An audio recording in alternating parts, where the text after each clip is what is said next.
Save किया था ना? मैं सिर्फ इसलिए गया था क्योंकि उसने मुझे कॉल किया, that's it. But listen तो. Save it for someone else. जिंदगी में सेव करना जरूरी है, मगर जब बात पैसों की हो, सिर्फ सेविंग से काम नहीं चलेगा। इक्विटी म्यूचुअल फंड्स में इन्वेस्ट कीजिए और अपने सेविंग्स को आगे बढ़ने का मौका दीजिए। Mutual fund investments are subject to market risks. Read all scheme-related documents carefully. So we know that there is a Shanghai Cooperation Organization Heads of State Summit coming up in the first week of July, and it's been a bummer because it was to happen in India because the chair of the organization is by rotation. It was India's turn, and this was to be a summit in India. Now it's been declared that this will be a virtual summit. Now 2020 was also a virtual summit in November, but that was at the peak, the first peak of the COVID pandemic across the world. Now there is no such excuse. So this is a bit of a bummer because if this was physical, this would have meant Xi Jinping, Shehbaz Sharif, Putin, and Central Asian leaders all coming into India. That's not happening. It's a virtual summit. Now, having said that, if you've been following national interest, you might know my own views on SCO. In fact, I will share a link to that article, that national interest piece in early May, and also the video version of that article, in which I have actually expressed a great deal of skepticism about how important or useful Shanghai Cooperation Organization may be for India, because it's a China-led body with Russia as a Chinese hanger-on. It was designed in 1996-97 as a quasi-military alliance among the Shanghai Five, as these were called, the five countries, China, Russia, and three Central Asian countries. And then they added more. Uzbekistan came, it became Shanghai Six. And then others came in. And then lately, Pakistan and India became sort of the Johnnies come lately in the organization. And the organization has grown. And now it looks like Belarus also might get added. And, just to note this, just to take note of this carefully, the official languages of the organization, I'm taking it from our Ministry of External Affairs website. The official languages are Chinese and Russian, right? The headquarters is in Beijing. So this is very much a Chinese-led organization. So I don't particularly shed much tear, that's opinion. I don't particularly shed much tear for this becoming a bit of a damp squib, because I'd rather that India did not get so committed to these China-led bodies, that is Shanghai Cooperation Organization, BRICS also, because China is such a dominating overhang there, and Brazil now is so close to China. Russia, in any case, is totally dependent on China for so many things. And also the so-called RIC, that is the Russia, India, China grouping, because in each one of these groupings, China is the boss, not formally, but for all practical purposes. So what this SCO is doing now, this SCO summit, which, as I told you, is becoming a virtual summit, so it will mean very little. Everybody will just repeat their platitudes and it will be over. At least when people meet, delegations meet, some sparks fly, you can see some body language, people have bilateral meetings. Virtual, nothing happens, nothing's given, nothing's taken. So that said, what this SCO is doing is it's making us focus on China and its new game plan on Central Asia, because its new game plan on Central Asia is now opening out. This is something that's been going on for the past many months. The Chinese came up with what is called as their Global Security Initiative in February of this year. That was a sizable document. I have it with me. Again, I'm sharing a link with you, and this is a link from the Chinese Ministry of Foreign Affairs. And this is where the Chinese gave out their own view of global security. And it has some really loaded language and terminology. Obviously, the Chinese are positioning themselves as the counter, as the second superpower in the world. So remember, in 1997, at the second summit of the Shanghai Five, after the second summit of Shanghai Five, Boris Yeltsin, who was then the Russian leader, and the Chinese leader then Jiang Zemin, they signed a joint declaration saying that this must be a multipolar world. This should not be a unipolar world, because that was the peak of unipolarity. Soviet Union had vaporized and America was the only power. So from signing a joint declaration for multipolarity. China is now repositioning itself as the other pole. So this is not multipolarity. This is not a document or agenda for multipolarity. This is a document or agenda for a two-power world or a two-pole world, as used to be the situation in the earlier Cold War era, although this document says rude things about Cold War mentality. Now, this document is one thing. But why are we saying that reading this in conjunction with a few things that have happened subsequently, and in the light of the Shanghai Cooperation Organization meeting, which has now gone virtual, we can see the Chinese game unfolding in Central Asia. Because Central Asia right now, if you look at the map of the world, I'm looking at the map of the world on this tiny globe. You don't have to see it. The map of this part of the world is opening out on your screen. So please see that it's being enlarged. See the borders of China. See the borders of China. You will see that it has Russia, Mongolia, long borders it shares with Russia, Mongolia. Then on the other side, it shares long borders with India. But on the western side, you see it shares borders with three Central Asian states, that is Tajikistan, Kyrgyzstan and Kazakhstan. These are the crucial land borders that the Chinese have.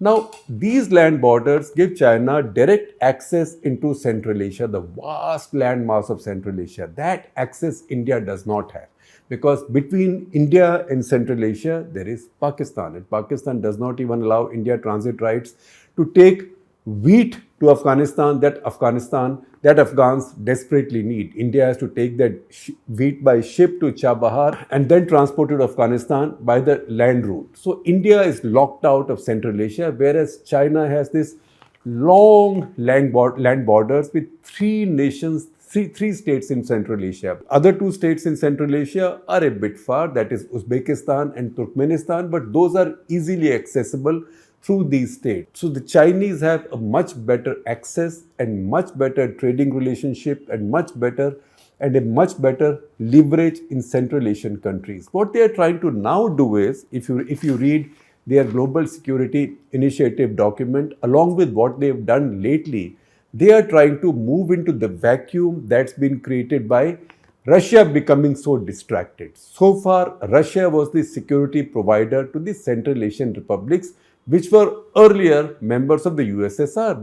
They were all Soviet republics. But now that the Soviet Union is no more, post-Soviet Union, Russian Federation was the security provider to these republics. Now, Russia is distracted, Russia is greatly weakened, we don't know when that war will end, and all these countries are also anxious because these countries also have a lot of internal challenges. They don't have so many external challenges, but they have internal challenges. So China is moving into that role as the security provider to Central Asia. So the Chinese are drawing circles not around their adversaries or their old adversaries, like say India, by building these ports and outposts all around India, but they are also moving into the space emptied out by their own desperate ally and friend, that is Russia. And that is where China gets great leverage. Now, what did China do that's provoking us? Okay, this SCO summit would not have mattered very much because not that much substantive gets done at SCO. Nothing so substantive can be done at a multilateral organization of 8 countries, which includes India, Pakistan and China. So 3 of them have serious problems amongst themselves. So that organization can't go very far. So what have the Chinese done? Just when the G7 were meeting in Hiroshima, India was also an invitee. Just when the G7 were meeting in Hiroshima, our Prime Minister Modi was there, the Chinese countered it. The Chinese countered it by holding yet another very interesting summit in Xi'an. Now, Xi'an in China is the starting point of the Silk Route from the Chinese side. Traditionally, it's from here that caravans went out across Central Asia, into Persia, Turkey, and then into Europe, and that or came in from there. Now, it is there that the Chinese held a summit of their own, and this was a summit of a new organization, sort of organization that they set up. This was the China Central Asia Summit. This was the first China Central Asia Summit, and the fact that this is a new organization the Chinese made very clear by also announcing that the next summit of this China Central Asia grouping will take place 2 years from now, that is 2025. So this is a new organization. This organization, in a way, outflanks the Shanghai Cooperation Organization, because the Shanghai Cooperation Organization has the overhang of India and Pakistan. India and Pakistan will fight. India and China will fight. There will be no unity of purpose, and the Chinese domination will not be that complete because India will challenge it all the time.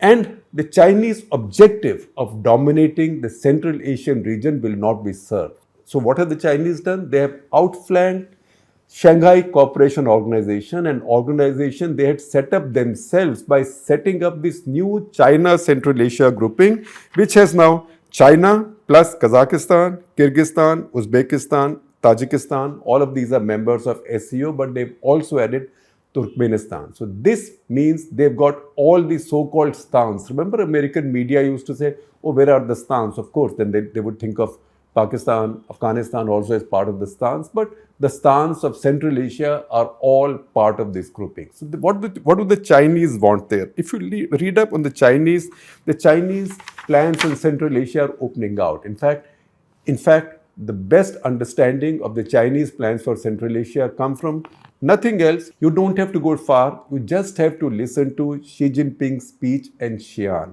because he's talked about building a transport corridor through Central Asia to transport food, fuel, commodities. What is the purpose? Because he's concerned. He's seen now how Russia has suffered disruption because of these sanctions, etc. He knows that he might be in a similar situation tomorrow. So he wants to build alternatives to regular supply chain. So a new supply chain, a new transport corridor through Central Asia, with which he has contiguous land borders. And once again, if he sets up what is called as Trans-Caspian transport system through Central Asia going into Europe, he can get an alternative route to Europe bypassing all of Russia. Again, see the map of the world, this part of the map of the world. He just has to go skirting the Caspian Sea. Caspian Sea, as you know, is a lake. It's a very large one. It's 1,200 kilometers in length, and average width is about 320 kilometers. It's called a sea, but it's essentially a lake with loads and loads of fresh water and, of course, caviar and a lot of the oil wells sort of around it in the countries around it. What that means is that this is also a region loaded in energy. And that is the reason Xi Jinping is so focused on it. Now, if you look at what Xi Jinping has done in this region, Xi Jinping in his speech promised 26 billion yuan as support and grants to the Central Asian region. For that region, it's a lot of money.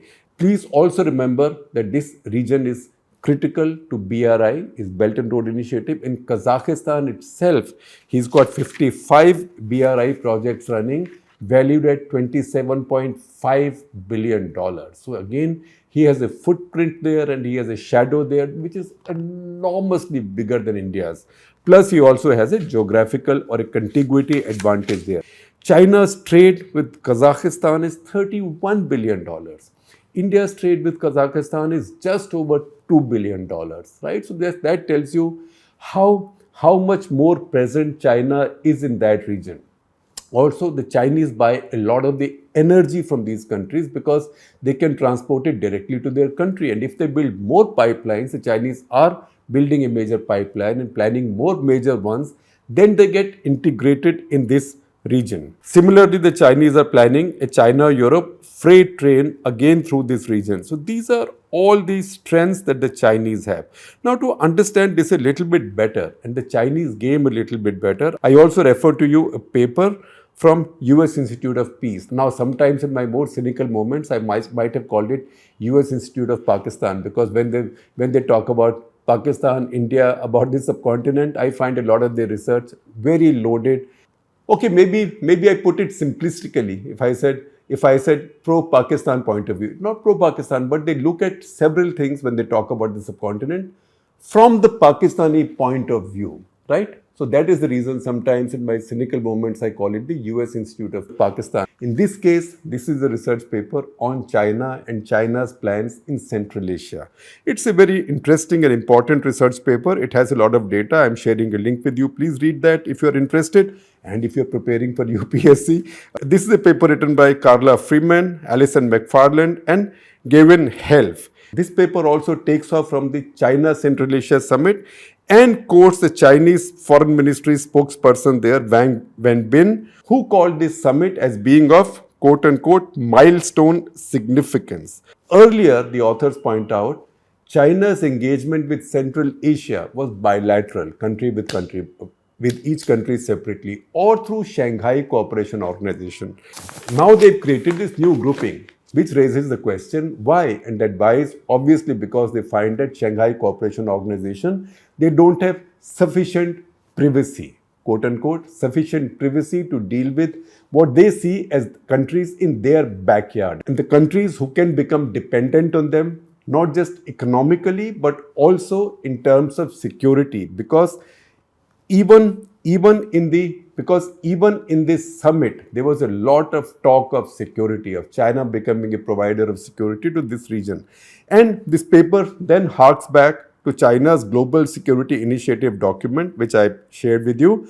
If you read that document, you know where the Chinese are coming from, because Chinese have talked in Central Asia at this summit about Central Asia's security issues. And they have said there are threats from terrorism. There are also threats, and this is from Xi Jinping's speech. So Xi Jinping in his speech talked about threats to these countries from terror, but also from color revolutions. Now, what is a color revolution? Color revolution was a term that came up, say, generally in 2004, because a lot of the anti-regime protests and revolutions or anti-regime protests in many countries, including Yugoslavia, for example, that came up and became so strong as to become revolutions and shook the regimes or changed the regimes. They had a color, beginning with, say, the Philippines having the yellow revolution. So many of these revolutions have been given colors, right? So he says you have threats from terrorism and color revolutions. Now, nothing scares the rulers of these countries. These are mostly dictatorial rulers. Nothing scares them more than a popular uprising. We had a Kartak letter, I think, a couple of years back, or maybe a year and a half back, when Kazakhstan had one of those. It was crushed in very quick time and quite violently. And in fact, Russian troops were also invited to help crush that. So that is the concern of these regimes. Xi Jinping has now plonked himself behind these regimes to say that, you have threats from terrorism, I think that's by the way, but your main threat, a color revolution, that means a popular uprising, that when that happens, I'll be there to help you. Obviously, India can't go to their help, and Russia is right now too distracted to do so. Now, having heard Xi Jinping, you read up the key sections of the Chinese Global Security Initiative. I will not go into it in detail because it's long and it'll take too much time. I leave it to you to read, but it has 6 principles on global security. Please read those principles. To me, if you ask me what do they read like, I'm sorry to be so reverential, but that's myself. It sounds a bit like the new Panchsheel, the 21st century Panchsheel with Chinese characteristics, because it has some really interesting lines. For example, there is a line that says, humanity is an indivisible security community. What does it mean?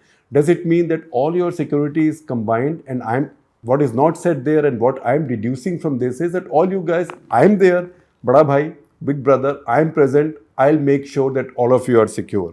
Then it goes on to say we uphold the principle of indivisible security. What is indivisible security?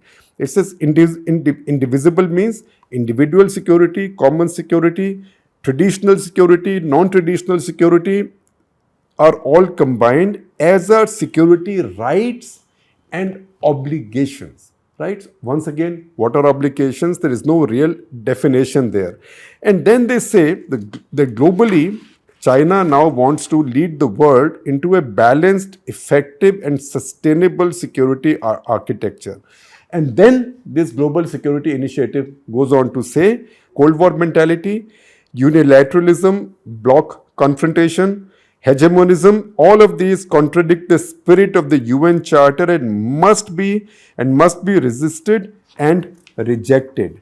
And then it talks at some length about abuse of unilateral sanctions. So you know where the Chinese are coming from, you know where the Chinese are setting themselves up, and you know where they are setting their eyes upon. The region, the critical region upon which they are setting their eyes now is Central Asia. Central Asia, where a distracted Russia's absence has created a vacuum. It's also a security vacuum because Central Asia, all 5 countries are governed by dictators who really fear a popular upsurge, particularly an Islamic upsurge. And for them, China will be a very reasonable ally and protector next door, particularly when Putin's Russia is not available. So that's the new game that's opening out in India's extended geostrategic spheres. So this is the story, not what is happening at the Shanghai Cooperation Organization, because as we can see, or as we have seen now, the Chinese have themselves gone away from it and created a new organization of their own.